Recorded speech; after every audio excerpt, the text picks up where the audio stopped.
એટલા માટે આ જગતની અંદર લક્ષ્મીજીની ઉપાસના માટે કંઈક મંત્રો શ્રી સુક્તમ જેવા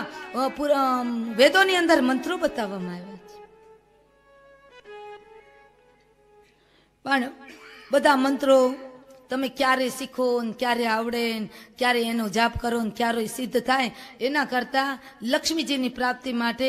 માત્ર ને માત્ર ઓમ રીમ નમઃ આ મંત્રનો જે જાપ કરે તો એને ત્યાં માતાજીની કૃપાથી 10 વર્ષની અંદર આખી પોતાના જીવનરૂપી ગાડીની આખી શકલ બદલાઈ જાય. કારણ કે રીમ જે દેવી છે ને એની જો આ બીજ મંત્ર છે એ બીજ મંત્રના દેવી કોણ છે? સાક્ષાત મહાલક્ષ્મી. એટલે 99 મંત્રની જે ઉપાસના કરે તો એના ઉપર મહાલક્ષ્મીજીની કૃપા, મા સરસ્વતીની કૃપા અને મહાકાલીની કૃપા પણ એના ઉપર ઉતરે. એટલે બીજા ત્રીજા કોઈ મંત્રોમાં જાઓ અને ત્યાંથી કદાચ ભૂલા પડી જવાય. એટલે કથાના આખરી દિવસમાં પણ કહું છું, પહેલા દિવસે પણ કહું છું કે સીધો રસ્તો છે એ કયો? મારી અંબાના નામનો છે. સીધો રસ્તો કયો છે? જગદંબાની શરણાગતિ છે. સીધો રસ્તો કયો છે? 99 મંત્ર છે. જગદંબા માટે પહોંચવા માટેનો સીધો રસ્તો છે. બાકી કોઈ આડું અવળું જવાની જરૂર છે નહીં. જગદંબાના શરણારવિંદમાં પ્રાર્થના કરતા કરતા એક પંક્તિ આશરાની લઈ ગરબો ગવડાવવાનો છે. પણ રંગત જામી છે તો અને આપણે બધાને સેવા સોંપી છે. કઈ સેવા સોંપી છે? આપણી ચેનલ છે શ્રી સરિતા દેવીજી ઓફિશિયલ ચેનલ. આ ચેનલને સબસ્ક્રાઇબ કરજો અને એમાં આશરો પણ આખો પૂરેપૂરો આશરો અપલોડ થયેલો છે. એ આશરાને જન જન સુધી પહોંચાડવાનો આપણા ગુજરાતમાં એ ગુમતો કરવાનું. આપણે સૌ ગુજરાતીઓએ સાથે મળી અને સુંદર મજાની આ સેવા કરવાની છે. આશરો છે એ દયાશંકર કલ્યાણ શંકરે મોરબીમાં જે દયાશંકર કલ્યાણ શંકર ભગત થઈ ગયા કે જેના માથા ઉપર માં અંબા સ્વયં હાથ ફેરવવા માટે આવ્યા હતા, એ ભગત રાજના હૃદયથી આ આશરો રચાયેલો છે. અને આશરાને રચવાનું જે કાર્ય છે એ આશરાને ફેલાવવાનું અને એનો પ્રચાર પ્રસાર કરવાનું કાર્ય આપણે સૌ બધાએ સાથે મળીને કરવાનું છે.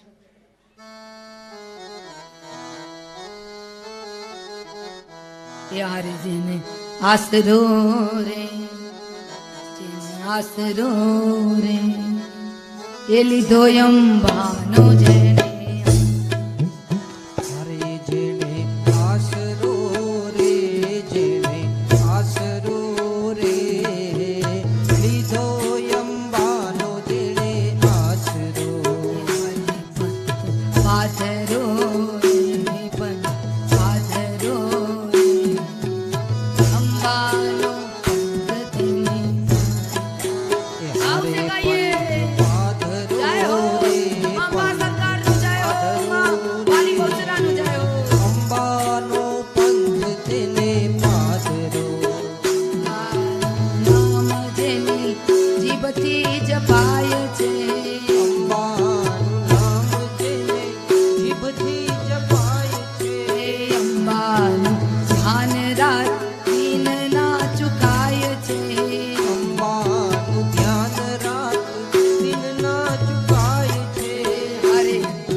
હજારમાં ક્ષમા કરો ક્ષમા કરો દોષ છે હજારમાં ક્ષમા કરો ક્ષમા કરો એ હરે માં દયા કરો દીન દયાળી માં દયા અરે માં દયા કરો રે માં દયા કરો રે દીન દયાળી માં દયા કરો આસરો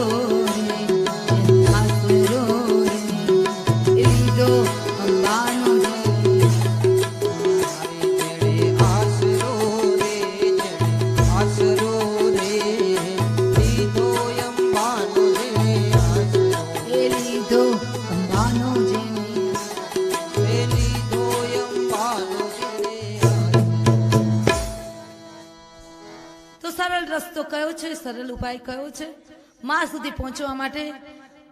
લક્ષ્મીની પ્રાપ્તિ માટે થઈ અને બીજા ત્રીજા કઈ લોકો યુટ્યુબની અંદર સર્ચ કરી બીજા ત્રીજા મંત્રો બધા જપતા હોય છે પણ 99 મંત્રની અંદર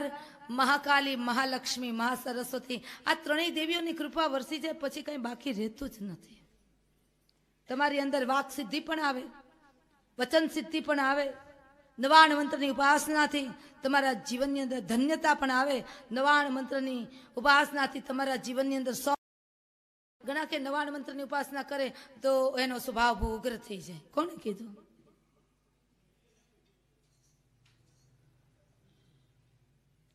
ઘણા કે સિદ્ધ કુંજિકા સ્તોત્રનો પાઠ કરવો જોઈએ કે નહીં કરવો જોઈએ અને પ્રશ્ન છે કે સિદ્ધ કુંજિકા સ્તોત્રનો પાઠ કર્યા પછી અમે લગાતાર 6 મહિનાથી પાઠ કરું છું પણ મારું વિપરીત સ્વભાવ થઈ ગયો છે તામસિક સ્વભાવ થઈ ગયો છે તો કૃપયા એનો જવાબ આપજો સુનો કુંજિકા સ્તોત્ર જો છે ને સિદ્ધ કુંજિકા સ્તોત્ર એ સિદ્ધ કુંજિકા સ્તોત્રમાં બધા બીજ મંત્રો જ છે અને બીજ મંત્રો ને પચાવવાનું સામર્થ્ય જ્યાં સુધી તમારામાં પાત્રતા કેળવાની નથી અને ત્યાં સુધી તમે જપો તો એનો તમને વિપરીત અસર થાય કઈ રીતના તો કે સિંહણનું દૂધ સોનાના પાત્રની અંદર જ ટકે એમ તમારો 99 મંત્ર સિદ્ધ થયા બાદ સિદ્ધ કુંજિકા સ્તોત્રનો પાઠ કરો તો તમને વિપરીત અસર ના થાય બાકી એમ જ સિદ્ધ કુંજિકા સ્તોત્રનો તમે પાઠ કરો ને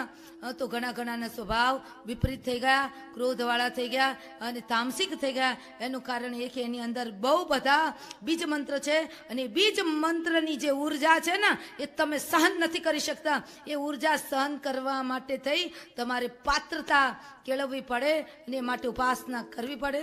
સિદ્ધ કુંજિકા સ્તોત્ર કરવું હોય બેસ્ટ છે સિદ્ધ કુંજિકા સ્તોત્ર કરો તો સપ્તસતી કર્યાનું પુણ્ય મળે પણ મારું એટલું કહેવાનું કે એ તમને લાયકાતની યોગ્યતા અને પાત્રતા ક્યારે મળે એમને ડૉક્ટરી ભણ્યા વગર સીધા કોઈના ઓપરેશન કરવાની શરૂઆત ન કરી દેવાય ડૉક્ટરીની ડિગ્રી મેળવવી પડે પછી દવા લખી દેવાય એમ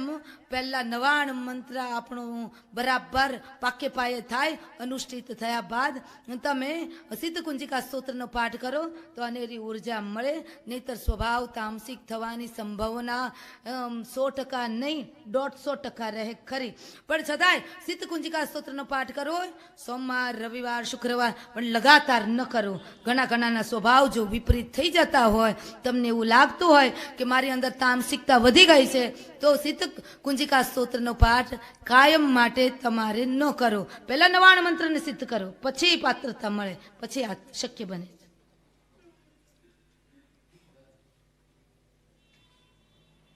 પછી ભૂલાઈ જાય એટલે માટે કહું બીજા એક બેનનો પ્રશ્ન છે કે તમે દેવી ભાગવતજીની અંદર કહો છો કે બહેનોથી શંખ વગાડાય નહીં જે ઘરની અંદર બહેનો શંખ વગાડે ત્યાંથી લક્ષ્મીજી કાનમાં હાથ દે અને જતા રહે પણ મને થાઇરોઇડ છે એટલા માટે ડૉક્ટરોએ મને શંખ વગાડવાનું કહ્યું છે તો મારે શું કરવું કૃપા કરીને જવાબ આપજો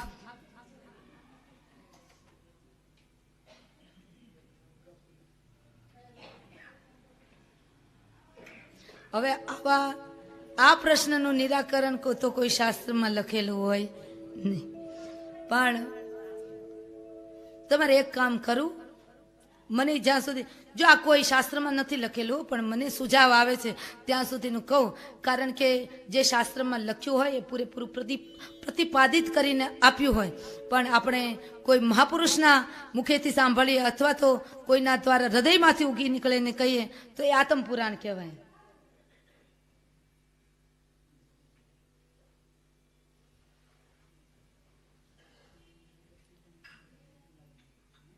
એટલે મારું એવું કહેવું છે કે જો થાઇરોઇડનો રોગ થયો હોય અને શંખ ફૂંકવાથી તમને થાઇરોઇડનો રોગ મટી જતો હોય, અને વાત એ સાચી છે, આ એક આપણું આધ્યાત્મિક વિજ્ઞાન છે કે એનાથી આપણી ઉર્જાનો બહુ બધો વિકાસ થાય છે. પણ બહેનોને શંખ હું પણ નથી કોઈ દિવસ વગાડતી, પણ છતાંય જો તમને રોગ મટતો હોય તો લક્ષ્મી માતાનો અખંડ